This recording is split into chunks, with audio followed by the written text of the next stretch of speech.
Hello students, lesson number 7ல example problem 7.4 இப்போ பார்க்க போகிறோம். Two light sources have the intensity of light as I0. அப்போ I0 அப்படிங்கிற அளவுக்கு என்ன இருக்குன்னா ரெண்டு லைட் சோர்ஸுக்கு சேம் இன்டென்சிட்டி இருக்கு சரியா. அப்போ what is the resultant intensity at a point where two light waves have a phase difference of pi by 3. அப்போ phase difference எவ்வளோ கொடுத்துருக்காங்கன்னா நம்மளுக்கு pi by 3 கொடுத்துருக்காங்க சரியா. ஃபேஸ் டிஃபரன்ஸ் எவ்வளோ கொடுத்துருக்காங்க பை பை 3. அப்போ நமக்கு தெரிஞ்ச ஃபார்முலா இந்த இடத்துல we know the formula. Resultant இன்டென்சிட்டிக்கான ஃபார்முலா என்னது நம்மளுக்கு I is equal to 4I0 கரெக்டா, 4I0 cos ஸ்கொயர் கரெக்டா 5 by 2 கரெக்டா. இதுதான் நம்மளுடைய ஃபார்முலா. அப்போ இந்த ஃபார்முலாவில் நம்ம என்ன பண்ண போகிறோம், இந்த 5 உடைய வேல்யூ எடுத்து சப்ஸ்டியூட் பண்ண போகிறோம்.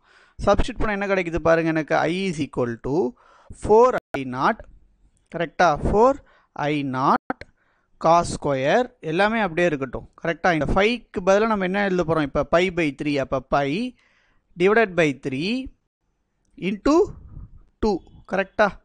இந்த 2 அப்படியே இங்கே போட்டுக்கிறேன். அப்போ இது என்ன எனக்கு I is equal to 4I0 cos square என்னன்னு வரும் எனக்கு பை பை 6 ஓகேவா ரைட். இப்போது இதை ஃபர்தராக நான் சால்வ் பண்ணும்போது I is equal to இந்த பை பை 6 நம்ம என்னன்னு சொல்லலாம்னா பை பை 6 வந்து 30 டிகிரி.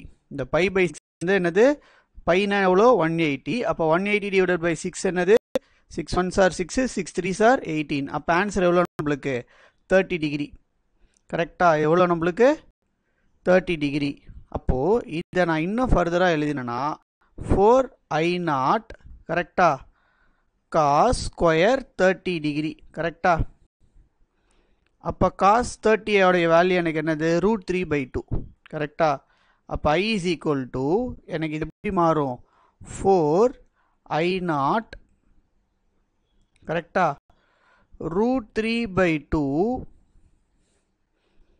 இந்த ஸ்கொயர் இங்கே வந்துடும்ல வேல்யூக்கு ரைட். அப்போது இதை நான் இன்னும் ஃபர்தராக சால்வ் பண்ணால் I is equal to என்னன்னு வரும் எனக்கு 4I0 கரெக்டாக. இப்போ இந்த ஸ்கொயரை நான் உள்ளே எடுத்துகிட்டு வந்தேன்னா √2 ஸ்கொயரும் கேன்சல் ஆகிட்டு மேலே 3 தான் வரும்.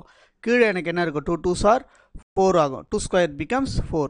அப்போ நான் இதை சால்வ் பண்ணேன்னா எனக்கு ஆன்சர் என்ன கிடைக்கும் பாருங்கள். இந்த 4ம் இந்த 4 என்ன ஆகிடும் கேன்சல் அவுட் ஆகிடும். அப்போ என்னுடைய ஃபைனல் ரிசல்டன்ட் இன்டென்சிட்டி எனக்கு எப்படி இருக்கும் 3 times ஆஃப் என்னது இன்டென்சிட்டி அட் த என்னது ஸ்டார்டிங் அப்படின்னு சொல்லியிருப்போம் நம்ம கரெக்டாக. அப்போ ரெண்டு லைட் சோர்ஸோட இன்டென்சிட்டி I இருக்கும்போது அதை ஃபேஸ் டிஃப்ரென்ஸ் எவ்வளோ வைக்கிறோம் பை பை 3ன்ற அளவுக்கு நீங்கள் ஃபேஸ் டிஃப்ரென்ஸில் வச்சிங்கன்னா ரிசல்டன்ட் இன்டென்சிட்டி உங்களுக்கு எப்படி கிடைக்கும் 3 times ஆஃப் என்னது I0ன்னு கிடைக்கும்.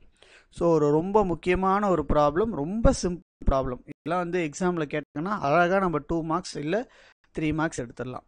ஸோ பொறுமையாக உட்காந்து சால்வ் பண்ணுங்கள். Thank you so much.